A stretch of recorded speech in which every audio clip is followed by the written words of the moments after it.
Hello friends, मेरा नाम है पलाश। आज के वीडियो में मैं आप लोगों को टैली का ऐसा 3 डिफ़ॉल्ट मैजिकल फीचर्स के बारे में डिस्कस करूंगा जो शायद आप लोगों को पता नहीं है। वीडियो के बाद में अगर आपको लगता है कि आपने इस वीडियो से नया कुछ नहीं सीखा है तो बेशक वीडियो को डिसलाइक कर दीजिएगा। लेकिन आप लोगों से एक रिक्वेस्ट है, अगर आपको लगता है इस वीडियो के बाद कि मैंने आप लोगों को कुछ नया सिखाया है तो प्लीज़ मेरे चैनल को सब्सक्राइब कर लीजिएगा। तो चलिए वीडियो शुरू करते हैं। तो आज मेरा ट्रिक नंबर 1 है कि आप सेल्स एंड परचेज एंट्री को पॉज कर सकते हैं। जी हाँ, आपने बिल्कुल सही सुने हैं कि आप चाहे सेल्स एंट्री कर रहे हैं या परचेज एंट्री कर रहे हैं, उस टाइम पे आप लोग सेल्स का या परचेज का एंट्री को पॉज कर सकते हैं। तो चलिए एक एग्जाम्पल देख लेते हैं कि ये ट्रिक्स क्या है। मान के चलिए मैं टैली में एक परचेज का एंट्री कर रहा हूँ।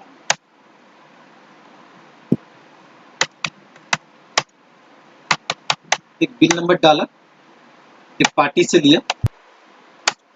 यहाँ पर मेरा पहले से कुछ आइटम है क्रिएट किया हुआ और उसमें मैं आइटम 10 पीस, बी आइटम इतना पीस, सी आइटम इतना पीस। अभी मेरे पास क्या हुआ, इसी वक्त एक कस्टमर आया जिन्होंने ए आइटम 2 पीस खरीदा है। अब उनको सेल बिल चाहिए। अब मैं तो कर रहा था एक परचेज का एंट्री। यहाँ पर मेरे पास 2 सिचुएशन, एक तो ये जो मैं परचेज एंट्री कर रहा था इसको मैं पूरा खत्म कर लूँ, उसके बाद उनको बिल दूँ, लेकिन कस्टमर को भी जल्दी है, उनको अभी बिल चाहिए। दूसरा सिचुएशन क्या है कि मैं इस टैली को मिनिमाइज करके एक फिर से नया एप्लीकेशन टैली का खोल के वही वाला कंपनी मैं उसके नाम पे एक सेल बिल निकाल के दे सकता हूँ। लेकिन मैं यहाँ पर ये दोनों सिचुएशन अप्लाई नहीं करूँगा। मैंने बोला था कि कुछ नया सिखाऊंगा, तो देखिए हम लोग इस सिचुएशन में ये वाला परचेज एंट्री को पॉज करके एक नया वाला सेल्स का एंट्री को पास करेंगे और फिर से इस परचेज एंट्री में आ जाएंगे और परचेज एंट्री को कंप्लीट करेंगे। तो मुझे यहाँ पर क्या करना है, मुझे यहाँ पर एक चीज का जरूर ध्यान रखना है कि अभी मेरा कर्सर पॉइंट क्वांटिटी के फील्ड पे होना चाहिए। ये वाला जो फील्ड है इस पे होना चाहिए और किसी जगह पर नहीं। यहाँ पर रहकर मैं Alt प्लस V प्रेस करूंगा। जैसे ही मैं यहाँ पर Alt प्लस V प्रेस करूंगा, मेरा ये जो परचेज का एंट्री है ये यहाँ पर पॉज हो जाएगा और नया वाला वाउचर एंट्री क्रिएशन का स्क्रीन ओपन हो जाएगा। तो मैं Alt प्लस V प्रेस कर रहा हूँ। तो जैसे मैं Alt प्लस V प्रेस किया तो मेरे पास यहाँ पर नया वाला वाउचर एंट्री क्रिएशन का स्क्रीन आ गया। तो यहाँ पर से मैं सेल्स का एंट्री कर रहा हूँ। मान के चलिए मैं कैश सेल का एक एंट्री किया। ये आइटम था मेरा, तो 2 पीस मैंने बेचा 16 रुपया करके। मैंने जीएसटी दिया, राउंड अप है तो राउंड अप कर दिया। जैसे मैं इसको सेव कर दिया तो मेरे यहाँ पर सेल्स वाउचर प्रिंटिंग स्क्रीन में आ जाएगा, क्योंकि मैंने पहले से यहाँ पर सेल्स वाउचर में आफ्टर सेविंग प्रिंट वाला ऑप्शन को येस करके रखा था। और अभी मुझे कस्टमर को बिल देना है, तो मैं जस्ट एक एंटर मारूंगा और यहाँ से मेरा सेल बिल प्रिंट होके आ जाएगा और मेरा टैली वाला जो स्क्रीन है जहाँ पर मैंने परचेज एंट्री को पॉज करके रखा था वहाँ पर मेरा टैली वाला स्क्रीन फिर से आ जाएगा। तो मैं यहाँ पर एंटर मार देता हूँ, तो देखिए परचेज वाला स्क्रीन में आ जाएगा जहाँ पर मैंने पॉज करके रखा था। तो यहाँ पर मैं क्या करूंगा, फिर से वो वाला जो परचेज एंट्री था जो मेरा पार्शियल सेव था उसको मैं खत्म करूंगा। तो मैं यहाँ पर एक क्लिक कर दिया। मान के चलिए यहाँ पर मेरा फिर से 2 आइटम का मुझे परचेज एंट्री बाकी था। तो डी आइटम मैंने लिया, एक रेट, और ई आइटम मैंने लिया, इसका एक कर दिया, इसका मैंने जीएसटी कर लिया, इसका मैंने जीएसटी कर लिया। अगर राउंड अप है तो राउंड अप मैंने कर लिया और ये वाला एंट्री मैं सेव कर दिया। तो जैसे ही मैं इसको सेव कर दिया तो ए वाला परचेज एंट्री भी मेरा सेव हो गया और मेरा बीच वाला जो सेल्स का एंट्री था जिसको मुझे प्रिंट देकर कस्टमर को देना था वो भी मेरा हो जाएगा।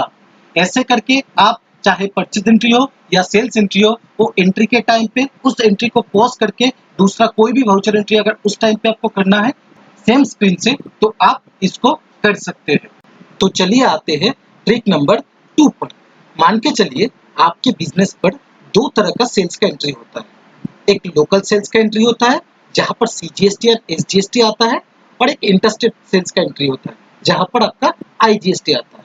तो आप लोग शायद ऑटो जीएसटी कैलकुलेशन के लिए दो क्लास बनाते हैं, एक लोकल के लिए और एक इंटरस्टेट के लिए, और एंट्री के टाइम पे आप क्लास को सिलेक्ट करते हैं। अगर लोकल वाला है तो लोकल क्लास, एंड अगर इंटरस्टेट होता है तो इंटरस्टेट क्लास। लेकिन मैं यहाँ पर कोई क्लास नहीं क्रिएट करूंगा, मेरा वाउचर एक ही होगा विदाउट क्लास, और उसके साथ साथ मेरा ऑटोमेटिकली जीएसटी कैलकुलेशन हो जाएगा। अगर लोकल एंट्री है तो सीजीएसटी एसजीएसटी, एंड अगर इंटरस्टेट एंट्री है तो आईजीएसटी ऑटो कैलकुलेट होगा। तो चलिए देखते हैं कि टैली के अंदर हम इसको कैसे कॉन्फ़िगर करेंगे। तो चलिए मैं यहाँ पर टैली के अंदर आ गया। इसमें मेरा पहला वाला जो काम होगा, मुझे यहाँ पर सेल्स वाउचर टाइप को ऑल्टर करना पड़ेगा। तो मैं यहाँ पर accounts info voucher type alter में सेल्स वाउचर को सिलेक्ट कर लिया। अब यहाँ पर आप लोगों को बहुत सारा ऑप्शन देखने को मिल जाएगा। मैं यहाँ पर जो क्लास का बात बोल रहा था वो क्लास यहाँ पर जाके सेट करना होता है, लेकिन मैं यहाँ पर क्लास को नहीं करूँगा जैसे कि मैं आगे बताया था। तो मैं क्या करूँगा, मेरे यहाँ पर ये वाला जो ऑप्शन है इनेबल डिफॉल्ट अकाउंटिंग एलोकेशन, इसको मुझे यस करना है। और इसके बाद दूसरा वाला जो ऑप्शन है set alter default accounting entry, इसको भी मुझे यस करना है। तो मैंने इसको यस कर दिया। अब मेरे यहाँ पर एक स्क्रीन ओपन हो जाएगा जिसमें मुझे डिफॉल्ट अकाउंटिंग एंट्री एलोकेशन के लिए बोलेगा। हालांकि वाउचर क्लास में भी कुछ इस तरीके का स्क्रीन होता है, लेकिन पूरा इस तरीके का नहीं होता है। तो मैं यहाँ पर सेल सिलेक्ट करूंगा। यहाँ पर मुझे नो ही रखना है, कुछ करना नहीं है। यहाँ पर 100% रखना है। और यहाँ पर मेरे पास जो जो टैक्स का लेजर है, यहाँ पर क्या दिख रहा है, एडिशनल अकाउंटिंग एंट्री, जैसे कि टैक्स हो सकता है, अदर्स कुछ चार्जेस हो सकता है, तो वो मैं यहाँ पर डाल सकता हूँ। तो मैं अदर्स कुछ चार्ज यहाँ पर अभी नहीं डाल रहा हूँ, खाली जीएसटी के लिए मैं यहाँ पर टैक्स का लेजर ही डाल रहा हूँ। तो मैंने यहाँ पर पहले सीजीएसटी डाल दिया, एसजीएसटी डाल दिया और आईजीएसटी भी डाल दिया, और एक राउंड ऑफ लेजर भी यूज कर दिया। इसमें मैं यूज करूंगा as total rounding off normal rounding 1 करके, और इसको मैं सेव कर दूंगा। जैसे ही मैं इसको सेव करूंगा, अब आते हैं एक सेल्स का एंट्री में। ये मैंने एक सेल्स का एंट्री में आ गया। अब देखिए जैसे ही मैं सेल्स का एंट्री में आया तो उसमें देखिए आप लोग अगर क्लास का यूज करते हैं तो वहां पर भी आप लोगों को ऐसा मिल जाएगा, लेकिन वहां पर आपको मैनुअल सिलेक्ट करना पड़ता है कि लोकल का क्लास है या इंटरस्टेट का क्लास है। मेरे यहाँ पर देखिए ऊपर में ऐसा कोई ऑप्शन नहीं है क्लास का, एक ही सेल्स का एंट्री है, उसके अंदर सीजीएसटी भी है, एसजीएसटी है, आईजीएसटी भी है। लेकिन एक ही एंट्री में तो और आईजीएसटी सीजीएसटी एसजीएसटी नहीं होगा। वो जो लोकल का एंट्री होगा वहां पर मेरा ऑटोमेटिकली सीजीएसटी एंड एसजीएसटी होगा, एंड इंटरस्टेट का अगर एंट्री होता है तो यहाँ पर आईजीएसटी का होगा। तो मैं यहाँ पर पहले एक लोकल सेल्स का एंट्री करता हूँ। मेरे यहाँ पर पहले से कुछ लेजर क्रिएट करके रखा है पार्टी का, एक कस्टमर 1 है। तो मैं देख लेता हूँ, ये जो कस्टमर 1 है ये मेरा वेस्ट बंगाल है, और मेरा जो कंपनी है ये भी वेस्ट बंगाल का ही है। तो मैं इसको सेल्स का लेजर को सिलेक्ट किया।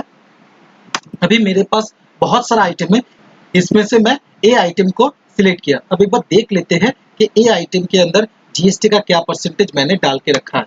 ए आइटम के अंदर मैंने ऑल्टर कर लिया, और यहाँ पर मैं देख रहा हूँ कि ए आइटम के अंदर मेरा जीएसटी का परसेंटेज 5% है। मैं दिखाने के लिए यहाँ पर आप लोगों को दो अलग अलग जीएसटी परसेंटेज का यहाँ पर एंट्री करके दिखाऊंगा। ये आइटम है, इसमें मेरा 5% है, तो मान के चलिए मैंने यहाँ पर एक पीस लिया, कैलकुलेशन के बेनिफिट के लिए मैंने यहाँ पर एक पीस लिया और 100 रुपया लिया। और देखिए ऑटोमेटिकली नीचे आ गया मेरा एक ही हिसाब से 2.5 करके, जो सीजीएसटी एंड एसजीएसटी, आईजीएसटी नहीं है क्योंकि ये मेरा लोकल ट्रांजेक्शन है। और मैं यहाँ पर एक बी आइटम लिया, बी आइटम भी देख लेता हूँ मैं यहाँ पर इसका जीएसटी का कितना परसेंटेज रखा हूँ। तो बी आइटम में मेरा 12% है। तो ए आइटम है 5% का और बी आइटम है 12% का, मतलब दो अलग अलग जीएसटी का परसेंटेज मैंने डाला, और इसका भी मैंने एक पीस और 100 रुपया करके लिया।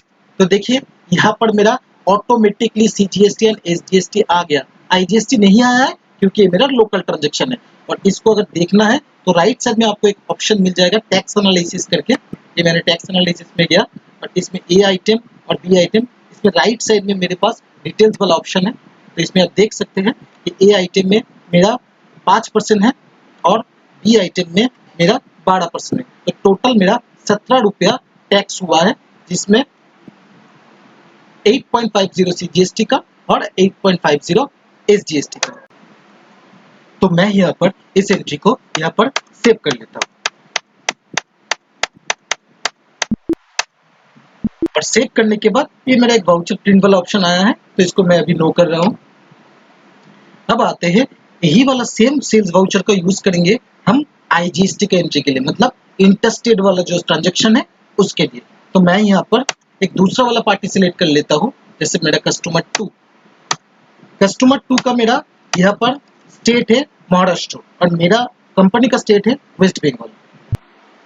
तो मैं यहाँ पर इसका एंट्री कर रहा हूँ और सेम एक ए वाला आइटम चूज किया। यहाँ पर मैंने एक पीस 100 रुपया करके और बी आइटम एक पीस 100 रुपया करके लिया। देखिए यहाँ पर मेरा SGST और CGST कैलकुलेट नहीं हुआ है, यहाँ पर मेरा खाली IGST कैलकुलेट हुआ है, क्योंकि मेरा कस्टमर जो है ये इंटरस्टेट ट्रांजेक्शन है। तो इसको भी मैं सेव कर दिया। यहाँ पर आप लोग देखिए कि मैंने यहाँ पर विदाउट वाउचर क्लास मैं यहाँ पर कैसे ऑटोमेटिकली CGST, SGST और IGST का जो ट्रांजेक्शन है वो एक ही सेल्स वाउचर में मैंने कर दिया।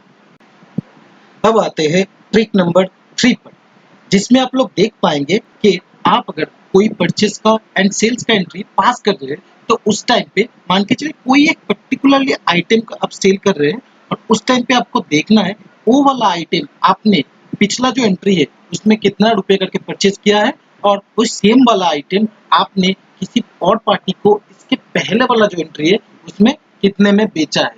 तो चलिए इसको एक बार टैली के अंदर देख लेते हैं कि इसका प्रोसेस कैसे होता है टैली के अंदर। तो हम लोग टैली के अंदर आ गए, तो हम लोग यहाँ पर एक सेल्स का एंट्री पास करते हैं। तो मान के चलिए मैं यहाँ पर कस्टमर 1 नाम का जो पार्टी है इसको मैं सेल का एक एंट्री पास करके देखता हूँ